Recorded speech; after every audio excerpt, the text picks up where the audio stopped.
Freddie Mercury illness and death.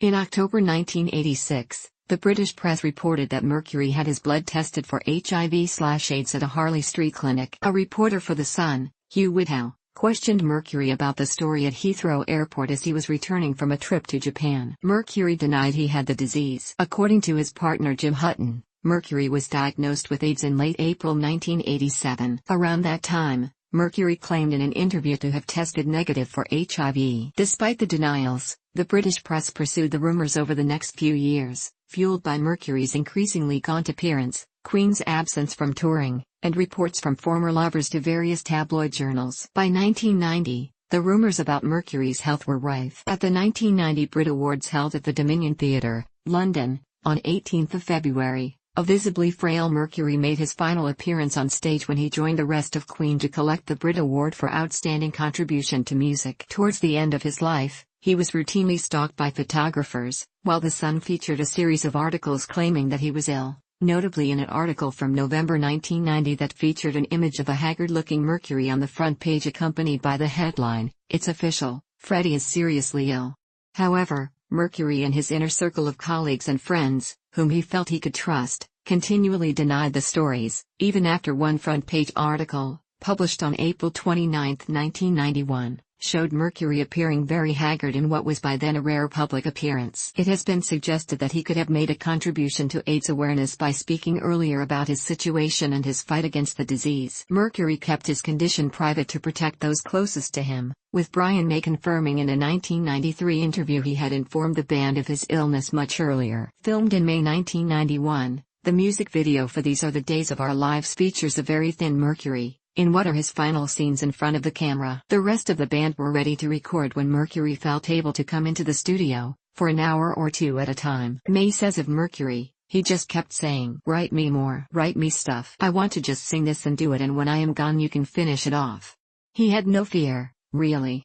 Justin Shirley Smith, the assistant engineer for those last sessions, states, "This is hard to explain to people, but it wasn't sad, it was very happy. He, Freddie, was one of the funniest people I ever encountered. I was laughing most of the time, with him." Freddie was saying, of his illness, "I'm not going to think about it, I'm going to do this." After the conclusion of his work with Queen in June 1991, Mercury retired to his home in Kensington, West London. His former partner, Mary Austin, had been a particular comfort in his final years, and in the last few weeks of his life made regular visits to his home to look after him. Near the end of his life, Mercury was starting to lose his sight, and he deteriorated to the point where he could not get out of bed. Due to his worsening condition, Mercury decided to hasten his death by refusing to take his medication and continued taking only painkillers. On November 22, 1991, Mercury called Queen's manager Jim Beach over to his Kensington home to discuss a public statement, which was released the following day.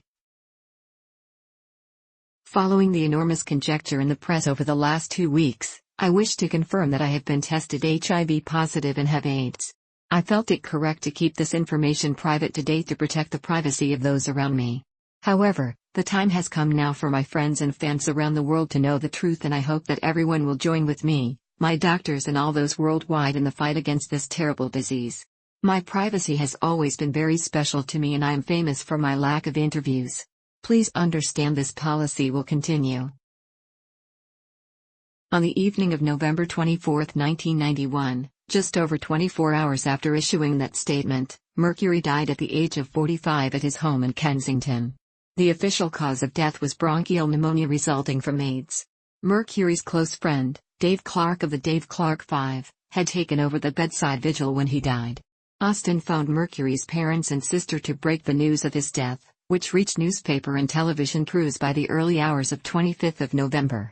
On 27 November, Mercury's funeral service at West London Crematorium was conducted by a Zoroastrian priest. In attendance at Mercury's service were his family and 35 of his close friends, including the remaining members of Queen and Elton John. His coffin was carried into the chapel to the sounds of "Take My Hand, Precious Lord, You've Got a Friend" by Aretha Franklin. In accordance with Mercury's wishes, Mary Austin took possession of his cremated remains and buried them in an undisclosed location. The whereabouts of his ashes are believed to be known only to Austin, who has stated that she will never reveal where she buried them.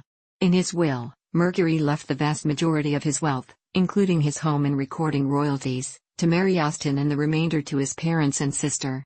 He left £500,000 to his chef, Joe Finelli, £500,000 to his personal assistant, Peter Freestone, £100,000 to his driver, Terry Giddings, and £500,000 to Jim Hutton. Austin continues to live at Mercury's former home, Garden Lodge, Kensington, with her family. The outer walls of Garden Lodge in 1 Logan Place became a shrine to Mercury following his death, with mourners paying tribute by covering the walls in graffiti messages. 3 years after his death, Time Out magazine reported, since Freddie's death, the wall outside the house has become London's biggest rock and roll shrine. Fans continue to visit to pay their respects with messages and letters appearing on the walls. Hutton was involved in a 2000 biography of Mercury, Freddie Mercury, The Untold Story, and also gave an interview for The Times in November 2006 for what would have been Mercury's 60th birthday.